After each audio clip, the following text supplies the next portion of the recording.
Oh, excusez-moi, vous êtes là? L'addiction au smartphone. Aïe aïe aïe, quelle plaie de la société actuelle. En moyenne, un adulte passe 5 heures et 7 minutes avec le regard rivé sur un écran. Il y a 2 ans, c'était que 3h10. L'autre jour, j'ai vu qu'on consulte en moyenne 200 fois notre téléphone par jour, c'est énorme. Mais aussi que les 3/4 des Français consultent leur téléphone dans les 15 minutes qui suivent leur réveil chaque matin. Après, si tout le monde le fait, c'est pas pour rien. C'est parce qu'il y a les meilleurs ingénieurs du monde qui bossent jour et nuit pour pouvoir faire en sorte qu'on décroche pas notre regard de ces petits objets. Quand je dis écran, ça comprend également télé, ordinateur, etc.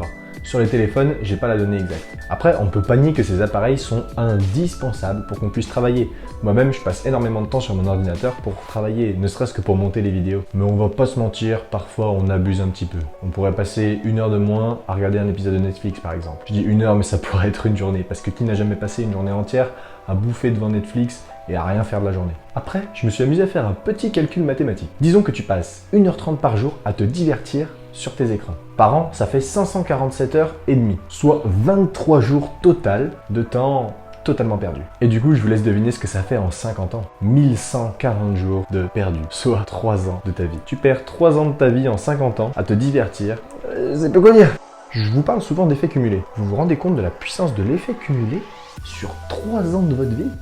C'est un truc de fou. Rien que quand je vois de quoi je suis parti il y a 1 an et là où j'en suis 1 an plus tard, je me dis qu'en 3 ans, c'est dommage de perdre ça. Moi je n'étais rien et voilà qu'aujourd'hui... Franchement, en 3 ans, tu peux faire fortune. Regarde Blablacar, les trottinettes électriques que vous voyez dans les villes. Tous ces gens-là, en 3 ans, ils ont fait fortune. Hein. Et puis sur 3 ans, t'as le temps même de faire un tour du monde au milieu. Enfin bon, si je me suis amusé à faire tous ces calculs de tête, c'était simplement pour te faire prendre conscience que tu perds ton temps en te divertissant sur ces écrans, comme tu le fais maintenant avec moi. Tu me regardes, tu te divertis, mais tu perds ton temps. Non, petite nuance, moi j'y sais quand même un petit peu de t'aider. Non, sérieux, tout ça, c'est de la perte de temps brute. La perte de temps brute qui fait que tu subis ta vie. Pareil sur les réseaux sociaux, on se contente en fait de regarder le succès d'autres personnes et les créations d'autres personnes. On passe 1 heure à défiler un fil d'actualité de gens qui se sont cassés pour faire de super vidéos qui font en sorte que tu restes 1 heure de plus sur ton téléphone. Franchement, je vais être honnête, c'est pas du tout ce que je veux pour toi, c'est pas ce que j'ai voulu pour moi et c'est pas ce qu'on va faire ensemble. Moi, ce qui m'intéresse, c'est la réussite des personnes qui sont motivées pour réaliser leurs rêves. Comme d'habitude, restez bien jusqu'à la fin de la vidéo si vous voulez réussir à vous détacher complètement des écrans et que vous voulez enfin être productif et faire des choses qui sont utiles dans votre vie. Ok, premier conseil, je coupe les notifs.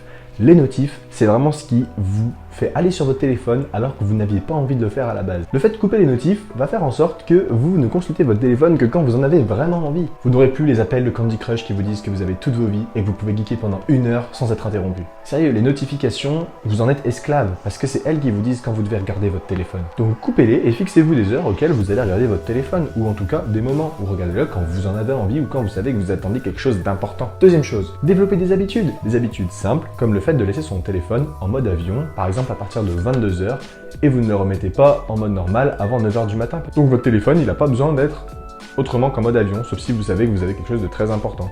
Mais ça vous permet de développer une habitude et surtout de diminuer votre addiction. Troisième chose, forcez-vous à ne pas répondre aux choses qui ne sont pas importantes dans l'immédiat. Si vous recevez un message, que vous le regardez et que vous voyez que c'est pas important dans l'immédiat, aucun intérêt de répondre tout de suite. Vous répondrez plus tard quand vous serez très disponible pour répondre à cette personne. Quatrième, fixez-vous des limites. Non seulement ça va vous entraîner à être discipliné, ça va aussi renforcer vos habitudes et puis ça vous développe encore une force de caractère plus puissante. Puisque vous allez vous dire par exemple, ce soir, je ne regarde qu'un seul épisode de Game of Thrones. Bonne chance. Mais si vous y arrivez, vous développerez une force hors du commun. Cinquième et dernière chose, vous allez organiser votre téléphone en mettant de côté les applications qui sont hyper distrayantes. Vous organisez sur vos premières pages en mettant toutes les applications importantes et toutes celles qui sont distrayantes, c'est-à-dire qui comportent tout ce qui est Netflix, Facebook, Instagram, Twitter, on s'en fout, Snapchat, tout ce que vous voulez. Vous les mettez le plus loin possible de votre regard. Avec les notifications enlevées, je vous garantis que vous y passerez beaucoup moins de temps. Ça va les diminuer d'au moins la moitié, c'est sûr et certain. J'ai créé une véritable formation continue totalement gratuite qui s'appelle les emails privés. C'est le premier lien qui est dans la description.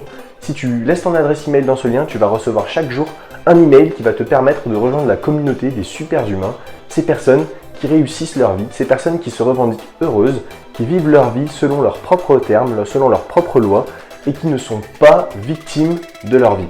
Si tu veux rejoindre cette catégorie de personnes, tu as juste à cliquer dans le lien qui est dans la description et tu recevras chaque jour un email inspirant, motivant, rempli d'astuces, des astuces sur ton développement personnel, tes finances, comment améliorer tes relations et aussi des retours d'expérience sur moi, les actions que je mène et qui sont efficaces ou pas. Pourquoi elles le sont, pourquoi elles ne le sont pas. Au moins tu peux apprendre de mes échecs et de mes réussites en direct. C'était Mathias, je te dis à la prochaine, salut.